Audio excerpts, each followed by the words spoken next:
Avoir.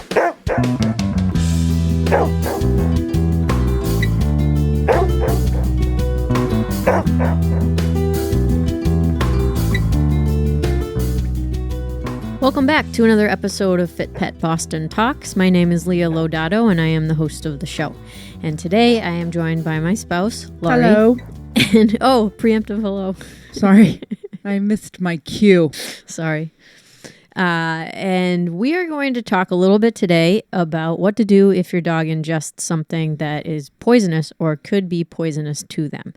And before we get into the meat and potatoes of our discussion today, I just wanted to say a heartfelt thank you for tuning into this show.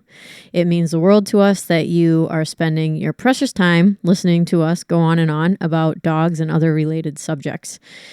Most of those of you that listen to the show regularly know us personally, and some of you are our clients. We really appreciate that you want to hear from us even more, and we do our best to be as authentic as possible on the show. Historically, I have sat down with local Boston area dog handling professionals, and we have chatted about our lives, dogs, and careers. It's been really fun to build a little network of people that work with dogs, and most of the people that have been on the show are kind of like us. We kind of keep to ourselves, just do our thing on the daily, probably not huge on social media, but we enjoy what we do. We're professional at what we do, and I really enjoy providing this platform for people to express opinions and provide a way for people to get to know some of these amazing professionals. So here we are. Lori, you brought up this topic, and I have a story to share about this topic, but I figured you could go first, just introducing the topic. Well, my cousin is taking care of a poodle for somebody, and she just texted me and she said, a dog just ate this off the floor. What do I do? What's going to happen? Is he sick? Do I need to go to the vet? And I said, well, what's in the container? I don't know. It was an Equate bottle. So I was like, Equate, well, that's mouthwash. And I said, well, that could be a problem if there's xylitol in it. I'm thinking all of this without telling her because I don't want her to freak out yet. And I said to her, that's mouthwash. And she said, no, so apparently Equate also sells travel size, because I looked it up right away. It was the exact bottle. It was a travel size, and the parents put something else inside the bottle. She said it was thick. And, I'm like, well, does it smell? Does it smell like shampoo, conditioner? So in that case, right, if the dog ingests xylitol, you got to go to the vet. The other thing was shampoos, the fragrances, the sulfites. I don't know. But I said to her, because I don't know, I said, you have to call poison control. Yeah, but the big problem is she had no idea what was in that bottle. So she really needs to call the owners. She did. Try to figure out what was in that bottle. She did. And the owner said, we don't know. Oh, it's probably not a big deal. Okay. So I will say this now, hearing that. One, label your shit. Label it. I actually have labels on my travel stuff just because I want to know if it's shampoo or conditioner or soap. I don't know. They all look the same. They're all white. I don't know. Some of them smell different, but after a while, who the hell knows? So I would say, why don't you go ahead and label those. If you have a dog that breaks into the cabinets, you got to put child-proof locks on there, or just shut the bathroom door. This one just happened to be on the floor in the bedroom. So as a dog professional, and for anyone else, when your customers call, the best thing that you can say is, you need to call the vet. You need to go to urgent care. You need to call pet poison control. There are some things that we all take care of by ourselves because we've been through this, a few thousand times. After the first time, we're shell-shocked. The second time, we know what to do. And a lot of the times, we can solve problems by ourselves, but our customers cannot. And we are not allowed to give vet advice. So every time I say something to a customer, one, I always call them on the phone and speak to them. But if they text you and you have something in writing, you need to say, as a pet professional, I am to tell you to go to the vet. That is the right thing to say. You can solve some problems by yourself. A lot of the times, if some of my customers' dogs have hurt their paws, I've been able to solve the problem here. Especially if they try to make a vet visit and the vet's like, well, I can't see you for another day. We have urgent cares now. It's just so easy with dog urgent cares to go someplace. But if you're a pet professional, make sure that you are not liable and you send that owner to urgent care if you think that it's going to be a problem. Yes, and I wanted to backpedal a little bit from the sequence that you just suggested, and I'm going to use the story from my own experience. And I'm telling this story because it actually happened, and it's the truth. And it's a little embarrassing, and I am very glad that it wasn't a worse situation than it turned out to be. But here it goes. So last month, it was the end of May. It's now July 5th. I was at my parents' house, and my family owns a working farm, and I had brought my car, and my brother had a question about something that was in my car, and he said, Leah, why don't you pull it around to the barn? And I had Raven with me. Raven's my 1.5-year-old lab. So I pulled the car around to the barn. I let Raven out of the car. We walked into the barn together. I was standing about 15 feet away from the door. My brother was showing me a screw, and I turned and looked, and Raven had her head deep in this very short pail that was on the ground right next to the door. So it was in the barn. It was inside the threshold of the big barn door, but it was this little pail. And I just screamed. I said, Raven, no. And she spit out a bunch of pellets out of her mouth. And I said to my brother, I said, what's in that bucket? And he said, I don't know. I think it's rat poison. So I took her inside, and this happened within, seconds of me walking into the barn. So went inside my mom's house. I opened Raven's mouth. I put probably about 3 or 4 teaspoons of hydrogen peroxide in her mouth. I didn't measure it. I just shot it in there because that's what we do when dogs eat things that they shouldn't. And again, we're not vets, so I'm not giving you this advice to do yourself. I just knew it would work in getting her to vomit. And she did a lot. She vomited a lot, and there was nothing in her vomit. And I went through it all by hand because I was freaking out. So I'm on the kitchen floor of my mother's house, going through like piles of hydrogen peroxide vomit by hand. And if you've done this before to a dog, you know that it comes out like sea foam. It's just like these huge piles of puke. And I did not find anything. So I called Lori and told her what happened. And she said, you have to go to the vet immediately. So I called the ASPCA first because I know to do that. So I looked up an emergency vet in Westboro first. I called them and I said, listen, this is what happened. I'm calling poison control now. It was like a 10-second phone conversation, and they basically said, sure, you can come in anytime. So I called ASPCA poison control, and when you call, they will have you send a picture or read them the label of whatever it is that your pet ingested. So, and most items, whether they're medications or in this case, it was a Volbate, the package is going to have a registration number on it. And that makes it easy for the ASPCA to look up the treatment protocol for your dog.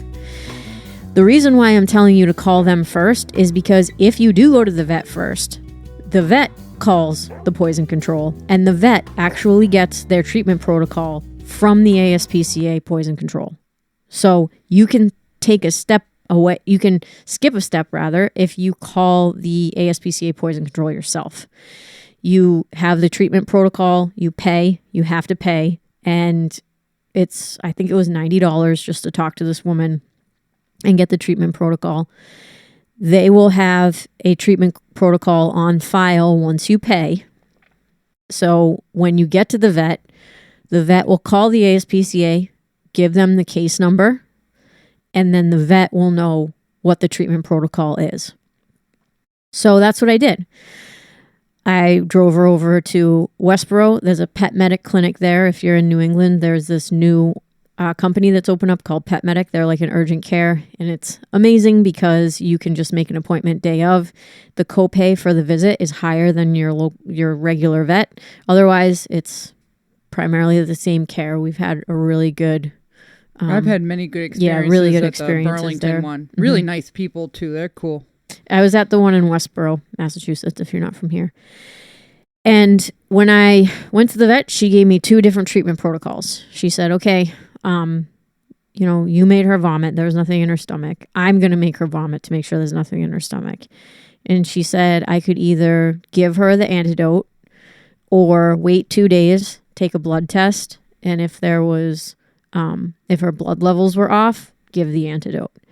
So the type of Volbate that she ingested was called Rosol, and there are different types of rat poisons. The types that are really bad are the ones that cripple the neurological system. This type was an anticoagulant, and the antidote is just vitamin K1. So I asked the vet, I said, well, what would you do? And she's like, just give her the vitamin K because there's no side effects to giving it to her, and you save yourself another vet visit and another copay and another blood and the cost of the blood draw if you just spend it was like $30 for the vitamin K tablets. So that's what I did as almost a preventative measure, because to me it was clear that she hadn't actually ingested any. But we're psychos, and I just wanted to make sure that there wasn't a problem with her. And that's not a risk we want to take. Yeah. And if vitamin K was the answer, and it's such an easy answer, then so be it. If we want to run a blood test later on just to make sure everything's fine. But I do feel pretty secure that everything came out of her, because you made her vomit right away, and then the poor thing went to the vet, and then she was vomiting. And by the way, when your dog throws up that much, sometimes your vet will offer to give your dog an anti-nausea. Usually it's Serenia. Let them give your dog Serenia. Your dog has just been through a traumatic experience of vomiting.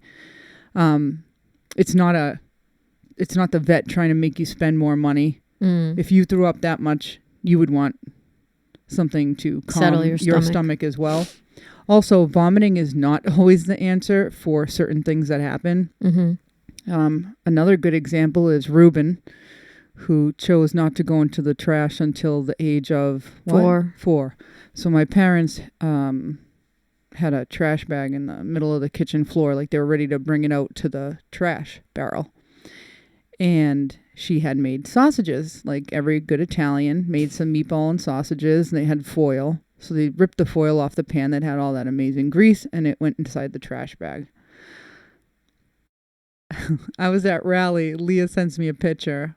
Oh my God. She hears my dad yelling, and Ruben had gone through this trash like the little street rat that he is, and was running around, like just dragging that stuff everywhere. I mean, there was trash. There was trash everywhere. And this kid's never done it. No, he's never gone through the trash. And now my parents are people that if they could wrap it in plastic for the rest of their life, they would. Like, we get a new remote, and we are plastic wrapping that mofo. We are keeping things clean. We're Windexing the plastic. Like, we're all over it. So this not only did, insult to injury, is that there was shit everywhere. I mean, just trash and sausages and napkins and grease. And so Leah said, should I make him throw up? And I said, you better not, because there is so much foil in there that if that boy ended up throwing up all that foil, he'd be scraping the shit out of his esophagus. So I said to her, after he steals the sausage, I go, give him some white bread. What? I'm not giving him bread. I was like, no, you have to give him bread. I was like, we have to soften the blow of that foil ripping through his system. And every day for a week, I watched this dog. I was making sure he was going to the bathroom.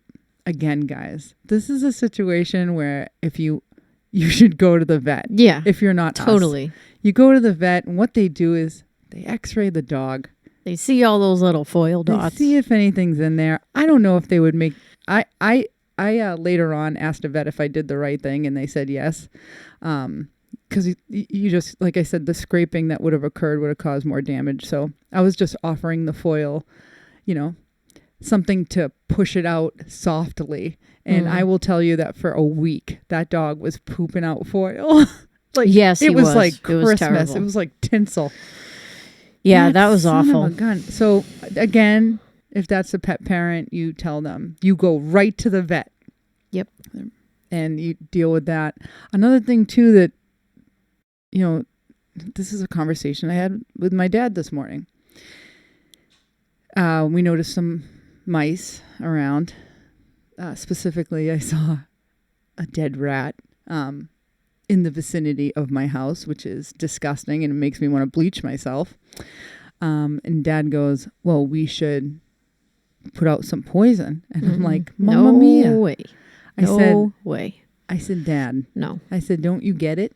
I said, if the rat eats the poison and the dog eats the rat, it's in the dog. And it's like, I cannot tell you. I've had several other people say that to me.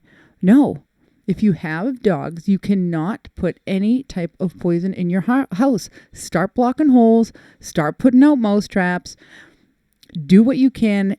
I recently had a pest control company come to my house, go over all the foundation, block all the holes, and we set up traps. So far, I have very good luck, knock on wood. I hope that we've solved the problem, but I had some mice coming in the house. And make sure you have all your dog stuff in secure bins. Don't leave dog food out on the floor all day. I mean, it's disgusting. I can only imagine what it does to the quality of the food. Like when I go to somebody's house and I see a dog bowl with just this nasty looking kibble in it, who's going to want to eat that? The dog's not going to want to eat it. It's moofa. It's disgusting. Throw it away. So be clean in all things. Keep your dog's food locked up and don't pour your dog's. These are just suggestions, of course. I'm just like preaching. Sorry. Don't throw the dog food inside of a plastic bin. Take the whole bag of dog food that keeps your dog food in a nice dark place. Put the whole bag inside the bin and just, cut off the top. Don't keep throwing your dog food in even those Vittle vaults and things like that. You have to put the whole bag in, guys. Yep. It could spoil the food. And clean the container. God. To get back to the poison. Oh, yeah, sorry.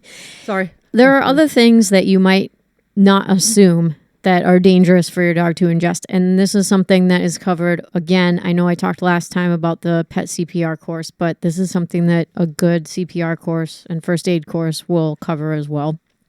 But, lawn chemicals, fertilizers, medication that you take or your children take, gum. These are all things that we might have laying around the garage. We might have on the counter or on our desk.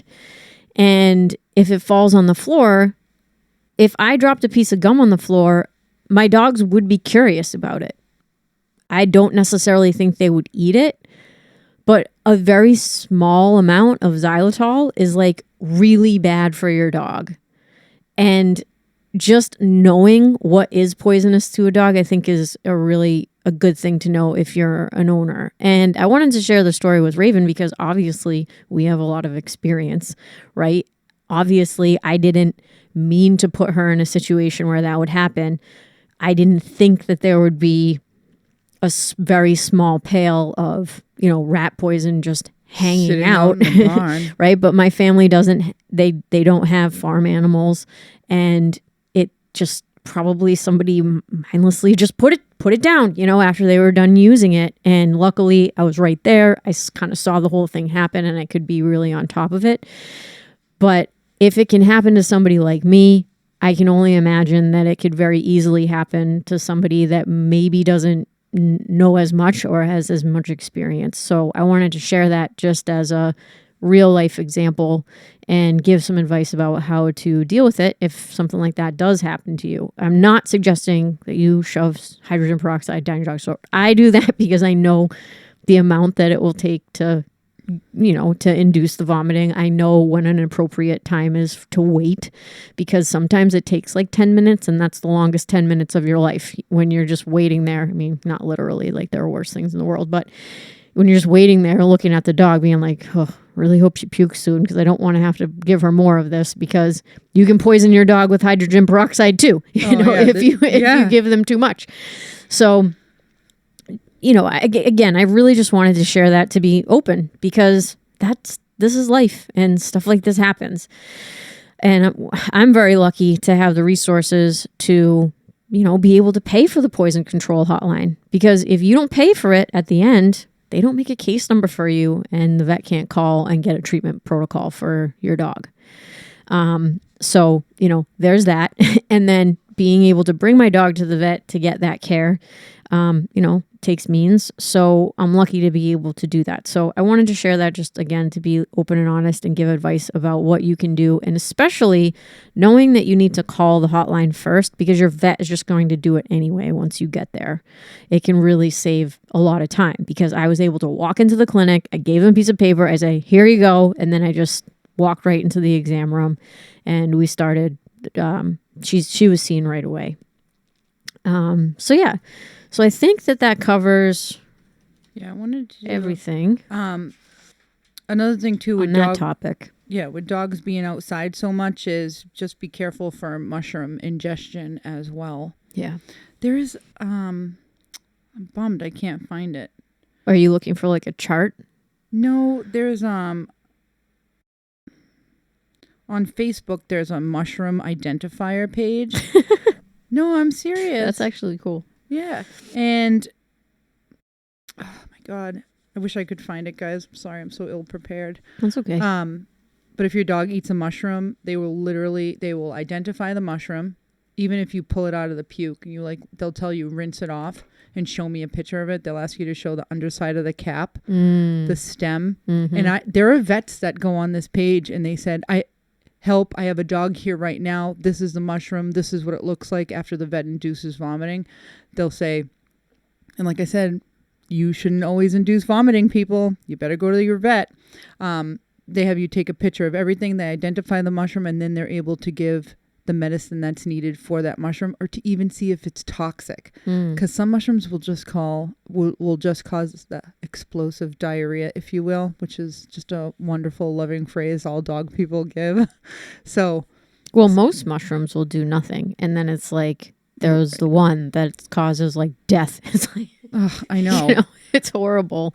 It's and we haven't had too big of a season, but last fall, I believe, because we had such a wet summer, I remember being in the woods with dogs and just the mushrooms were absolutely everywhere. They were just different types, varieties, and I just had to keep I had to keep an eye on, because again, I don't know anything about mushrooms. Probably something I should know a little bit more about, but I don't know anything about mushrooms, the different varieties. And honestly, like sometimes it is difficult to identify them, even if you do know. One of the things that I have found on some of these pages are sometimes people disagree about what kind it is.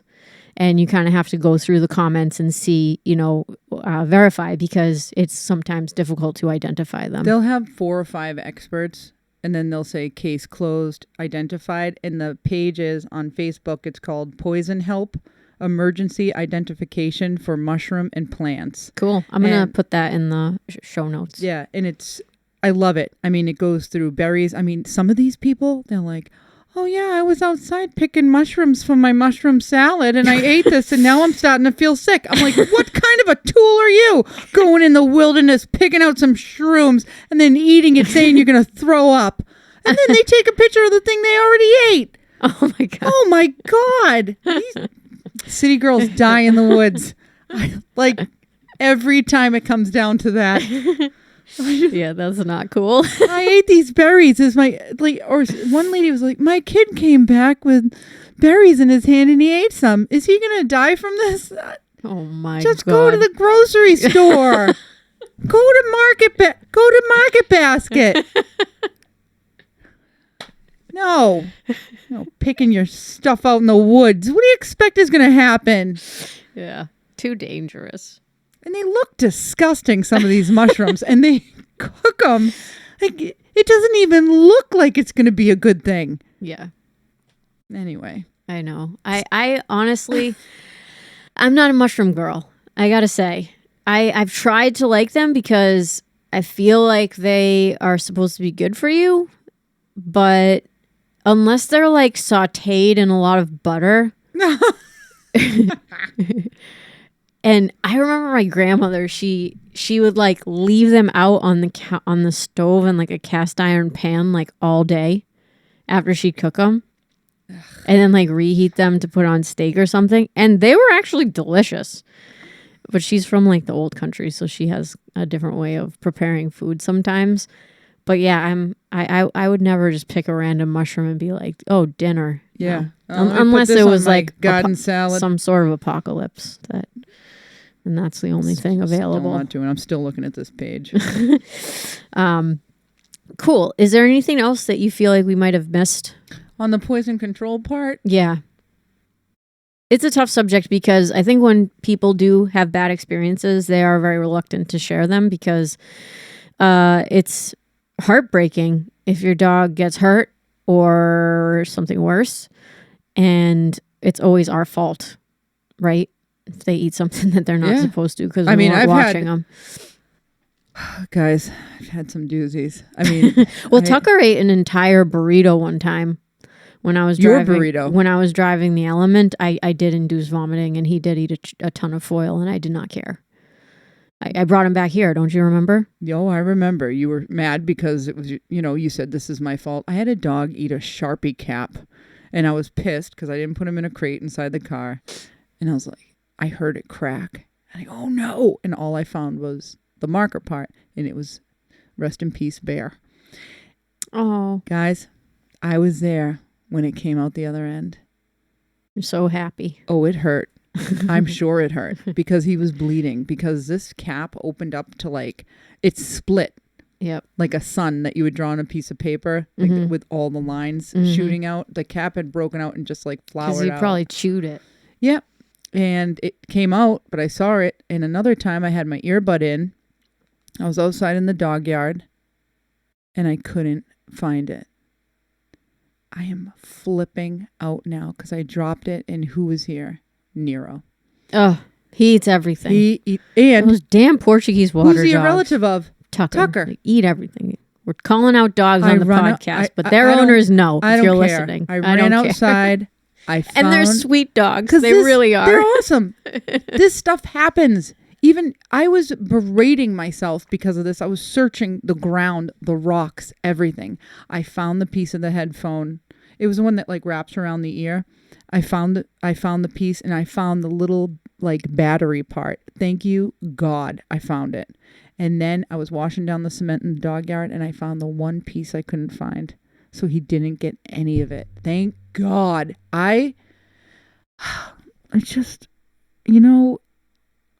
so many dumb things that happen. I always keep the counters clear, keep everything clear. This is like I said, this is where neuroses is born. Mm-hmm. Totally.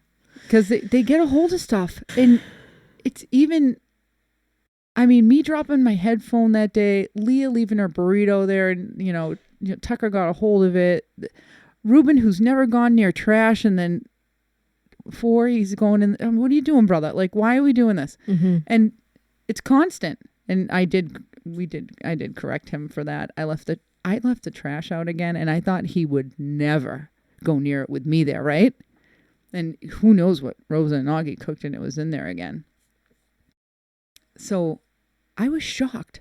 He did it right in front of me. He went to go in the trash again, and I corrected him. And he expressed his anal gland. Oh, God. And it went all over the wall. And I'm like, don't worry, I'll get the bleach. Which he does all the time for lesser offenses. I was like, but he hasn't gone near the trash again. No. I was like, we're either going to have a medical emergency or I'm going to correct you once. Yeah. And it worked. And it worked. And that's fine with me. What are my other terrible? I can't think of anything. I have been through a lot, but as far as ingestion wise, I hear a lot about chocolate, and to be completely honest with you, I have not heard a ton of stories about chocolate. And people fixate on certain things. They're like, chocolate, grapes. It's like, okay, those are food items that are around. Onions. But look around the whole rest of your house, your garage, your shed, your cabinets, your desk. There's stuff there that if your dog gets a hold of it, it's not going to be good. Anything that has a battery in it. Oh, the batteries. You know, it's like, these are things that, I don't mean to make everybody feel paranoid. If you have a dog that doesn't eat anything, that's wonderful. Amazing, you know, and a lot of dogs are like that. Or like if you have a dog or you've had a dog growing up, for example, and that dog never did any of this stuff. They never ate anything they weren't supposed to, you know, whatever. They were just like laid back, cool, your good old Shep. When you get a new dog, the slate is clean. It could be anything. So it's important not to make any assumptions like, okay, well, this dog's not going to chew the rubber on the bottoms of the chairs because my old dog never did that. Rover never did that. Yeah. You might or might not. Like Raven, she doesn't really eat anything. And even with the situation with the rat poison, as soon as I said no, she spit it right out of her mouth. Because when she was little and she used to grab a sock, I would say no and get that thing out of her mouth as fast as possible because I knew that labs eat socks and her half brother eats friggin' socks all the time. So I didn't want that to happen. So when I say no, she's like, oh shit. And she does spit whatever is inside of her mouth out. And I'm lucky in that way because we took care of that when she was a little puppy. But I think if it went unchecked, she might have a propensity for socks or kitchen towels or washcloths or those types of tasty things. Yeah, because they have the flavor of whatever you were wiping up. Yep. That's why. Or like your body, like socks. Yeah. You know, underwear. Undergarments. Do you know when I ran a kennel, you know how many underwear I was pulling out of a dog's assets? Yeah, it's gross. Like a lot. Yeah. You know how embarrassing that is once you look at somebody and you're like, I've seen your underwear and I never wanted to be that close to you. That's not a good situation. Yeah, that's why we keep dogs within a 5-foot distance of us because we don't know what the hell they're doing. And sometimes they don't even want the item. It's just that you have started this behavior where you're chasing the dog. Oh, yeah. And they're like, I didn't even think this thing was awesome, but now I do. Right. Or like they're just stealing it. And then for the joy of it all, they swallow it unless they go under the bed and start guarding it. And then they're trying to eat your hand, which is a whole other story. Yeah. But hopefully you're dealing with this, the kind puppy. Well, we'll go down the story route. And then there, another one of my customers had a poop bag holder. First, I hate poop bag holders. I hate them. They're a boat anchor. Sometimes I want to drop the leash and the poop bag holder is just chasing the dog down. And if you have a nervous dog, they're running scared. The thing is going. And if you have a brave dog, they're opening it up and just unrolling it. They're unrolling it. Oh, did you want this bag, bitch? Go try to get it. It's like, it's just rolling away. So this one had, this is like my rule. I'm like, don't bring those and don't bring flexi leashes. Leah likes flexi leashes. I don't. It had a flashlight on it. Ah, isn't that a wonderful invention? A poop bag holder with a flashlight on it. And you know what kind of batteries those have? Those little button batteries. Those little button batteries. What do you think happened? One of my psycho puppies, I hung it on the fence. And now you'll notice when I hang leashes on a fence, I loop the handle over the fence. So that the dog can't get it or they can't pee on it. A puppy took the poop bag holder and she's running. She's running. No! I took a stainless steel bowl and I threw it to scare her. She dropped it. And those batteries popped out. And I saw Jesus. I go, oh my God, I have to find all these batteries. Now I'm calling the mother. Did this flashlight work? How many batteries were in there? I've only found 2. You know, I think one of those batteries might have fell out. Oh, well, where are they? Where are the batteries? No more poop bag holders. No more. Hate them. Well, I don't like poop bag holders because they're not good for dog handling. Put them in your pocket. Like when you are holding the leash should be an extension of you. It's like your way to communicate with the dog. And it should be thin, easy to manage. And if you have this big plastic thing on the end of it, and you have to gather the leash or, again, like everything needs to be smooth. It's like ballet dancing with freaking bog boots on. Well, you know what I mean? That's the closest I will ever get. It's like to ballet dancing. Or some other whatever. Like you're trying to do something that involves fine motor skills and you're learning a technique that is really hard. And I think that's something people don't realize is that leash handling is a skill and it's not easy. And you have to be instructed and it takes practice and it takes a long time in order to feel comfortable doing. And then if you put this other piece of equipment on the actual leash that you're using to communicate with your dog, I just hate it so much. And you're right, Laurie. Like there are certain situations where we want to use a long line. Or we want to use a thin leash and just drop the leash, let the dog drag it.